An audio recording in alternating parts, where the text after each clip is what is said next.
Good afternoon, Grizzlies. Now that's going to take some getting used to, but as you can tell, we have changed our premiere time. Even though it's earlier, we are just as excited for you all to join us. I'm Zach Roberts. And I'm Benny Patterson. And that's right, Zach. Our show will now be premiering live on Wednesdays at noon. But don't worry, if you missed our premiere, you can still get caught up on all of your Franklin news through our YouTube channel, The Franklin Media. Along with the new time change, we hope you enjoy our new intro.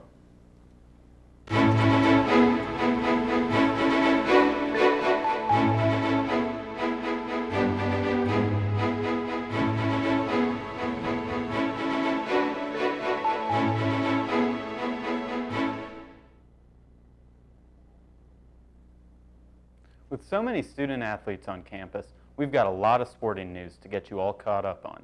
In case you ever wondered what a college basketball practice is like, you no longer have to. The men's basketball team is holding open gyms that are welcome to anyone who wants to come and get a sweat in. Thanks, Zach. Franklin College men's basketball has recently started open gym and conditioning. If you're interested, go ahead and come on out.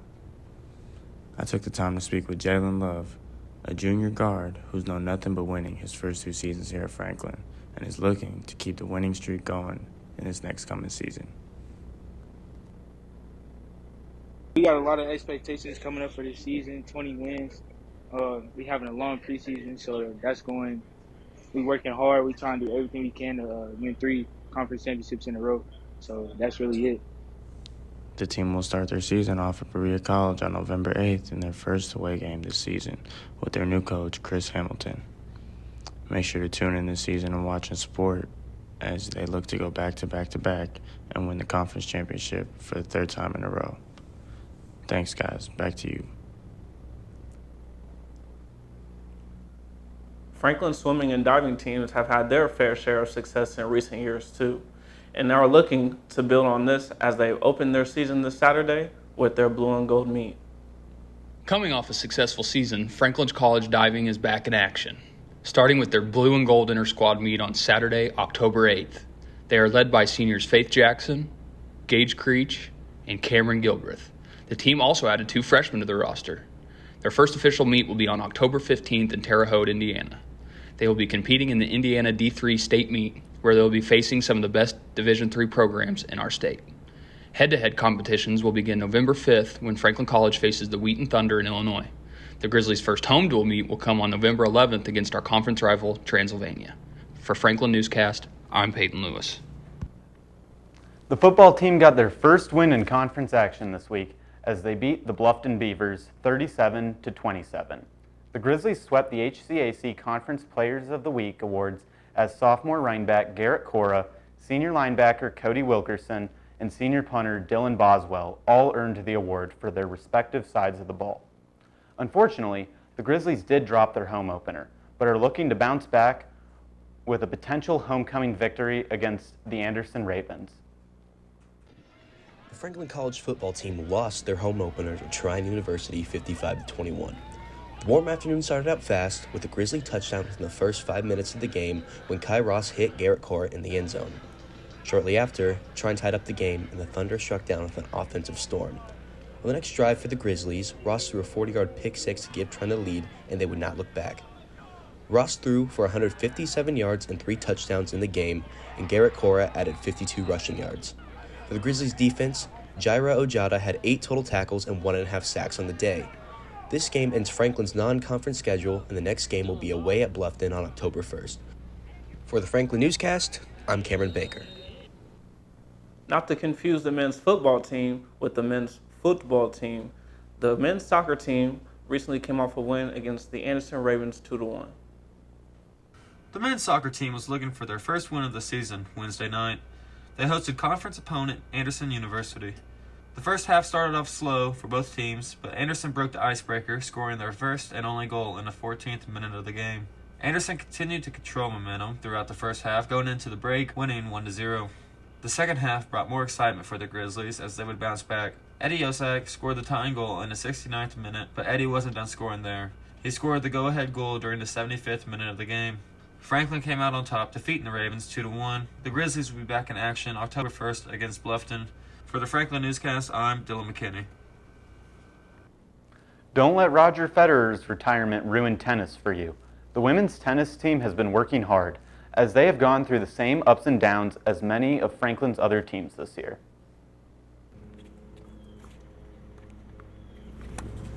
The Franklin College women's tennis team hosted Transylvania in their 5th match of the season following 2 cancellations. Franklin struggled in their match, losing 8-1.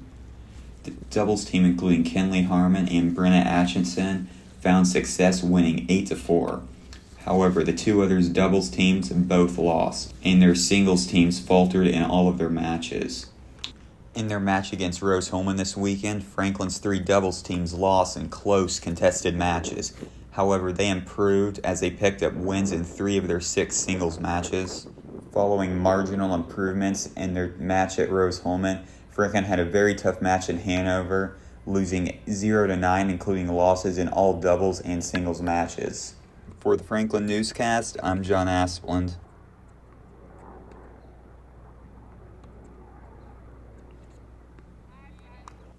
We wrap up this sports segment with a huge accomplishment for the volleyball team and senior Billy Jarrett, as Jarrett recorded her 2,000th assist. She is the first Grizzly to do this since 2015. Congrats, Billy. The Franklin volleyball team took on St. Mary the Woods on September 20th. It was a great game for senior Billy Jarrett. She reached a milestone of 2,000 career assists while finishing with 38 on the night. She's the first Grizzly to reach this milestone since Ashley Baser in 2015. Marina Wilson also had herself a game as she led the Grizzlies with a season-high 17 kills. Even with these great individual performances, the Grizzlies still lost to the Pomeroys in 4 sets. Both of the final 2 sets came down to the wire, but the Pomeroys would pull away in both. The Grizzlies look to bounce back in their upcoming matches. For the Franklin Newscast, I'm Shane McGrath. As segments change, so do seasons. With summer coming to a close, Franklin held its last farmers market of the season. This story takes us back to our original roots as a newscast, as Franklin's own Rafael Sanchez made an appearance inside Franklin's current newscast. Johnson County residents gathered on September 17th for the last day of Franklin's Farmers Market. Customers and merchants soaked up the sunny weather. Visitors were able to grab breakfast, buy some local goods, and dance. Furry friends even made their appearance, big and small. With the new amphitheater, shoppers enjoyed the sounds of Latin music as a local Zumba group put on a workout class during the first hour of the market. Franklin's own Rafael Sanchez even got into the fun. In the meantime, you can look forward to the winter market coming up on December 3rd, which will have a similar but slightly colder atmosphere than the one we already know and love. For the Franklin Newscast, I'm Ashlyn Myers. Although the people of Franklin may have missed going to the farmers markets, they could get the same fun and energy in a Franklin's Fall Festival, which has vendors, live music, and fireworks. Fall is here. Franklin hosted the annual Fall Festival on September 24th. The Fall Festival is a great place for you to check out the skills the vendors are showing off with their products. There were vendors selling a little bit of everything at the festival. One vendor was showing off his homemade wooden signs. He had a lot of interest in his signs, with his designs including logos and personalized signs for families. The festival was packed with many locals and even people from out of town. Another big hit at the festival was a homemade candle and wax melt stand. You could smell it from down the road, which might have been why her stand was so busy. For the Franklin Newscast, I'm Wyatt Craig. Well, I had fun hanging with you, Benny, but I think it's time to wrap up. I did too, Zach. Hopefully you all enjoyed this as much as we did, and we look forward to having you back for more news. Until next time, I'm Benny Patterson. And I'm Zach Roberts. Now this is the part where I normally would say, "Good night, Grizzlies," and possibly throw in a cheesy wink. But you can watch this whenever, so in case I don't see you, good afternoon, good evening, and good night.